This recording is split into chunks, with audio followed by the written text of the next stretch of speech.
Yung bahay na tinanggihan ko, pero siya yung hindi ako iniwan. Tita, anak, ilang taon ka na nga ulit? Ako 30 po. Tita, aba dapat bahay ang iniipon mo, hindi kabit sa Netflix. Boom! Left the group.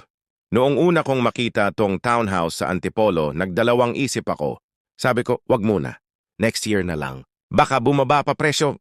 Fast forward to today, lahat tumaas, bigas, kuryente, pati feelings ni crush. Sa iba napunta. Pero ito, buti na lang, hindi pa sold. Parang swerte kung hindi pa ako totally iniwan.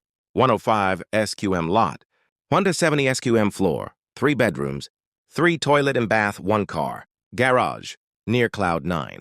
Restaurant? Perfect sa mga usapang, saan ba talaga tayo papunta? With relaxing views and fresh air. Hindi mo kailangan magbagyo. The offer, total price, P11.7, P1M discount. Yes, legit. New price, P10.7 ma. Flexible down payment. Options at 10% down, 104M, payable in 6 months. P ang sa schemo, or 12 months, PRG 6K mo, 90% balance via bank, P1,549 month for 20 years. Sa buhay, hindi lahat ng bagay dapat ipagpabukas.